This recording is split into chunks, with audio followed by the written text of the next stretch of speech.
It was a source of great pride when Seneca announced it would become the first city in America with an all-electric bus fleet. We will eliminate our diesel fuel cost and we'll eliminate our carbon footprint.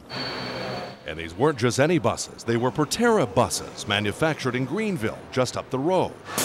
But just 3 months after taking delivery of the buses and charging stations worth $5.4 million, there is still no electric bus service in Seneca, and no good guess on when it might start. Now you're talking maybe sometime later this year? That's about as specific as I could get at this point. WIFF News 4 Investigates has found since December, when the buses began their test routes, there have been a host of problems, such as a cracked windshield from a faulty defroster, a bus switching from drive to neutral while the bus was in motion, and a headlight assembly torn from the bus by the wind because the assembly wasn't properly fastened. It hadn't been secured, and in fact, no one had known that they needed to secure these headlight housings. Another problem occurred along busy Highway 123 during heavy traffic. A driver's side window on one of the buses fell out and shattered on the highway, to everyone's surprise.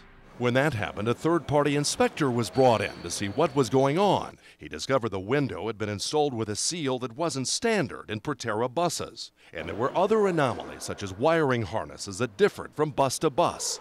At that point, officials decided to send all 4 buses back to Proterra's factory for inspection. Why did you do that? Well, from our standpoint, the thought is that if any one of those buses needs to be corrected, then the other 3 buses all need to be looked at. It was around that time Planning Director Ed Holbig fired off a letter to Proterra explaining the seriousness of the problems. The buses continue to have service interruptions, he wrote. We need complete confidence they can operate consistently without interruption. And Proterra, as a bus manufacturer, must understand this concept. WIFF News 4 Investigates requested an interview with Proterra regarding these issues. But we were told the CEO and several top executives were out of the office, though they did issue a statement. We recognize there has been some public concern about the delay in getting buses into service in Seneca. Any advanced technology requires careful vetting and a degree of issue resolution. At this point, are you guys feeling frustrated?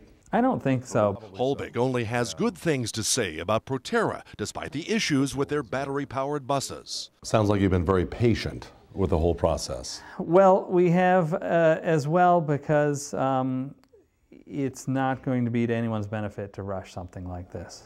His biggest worry is that the excitement over Seneca's all-electric bus service will begin to fade before it even gets started, and no one's sure when that will be. What would you tell another city that's on the verge of ordering these Proterra buses as to what they might encounter?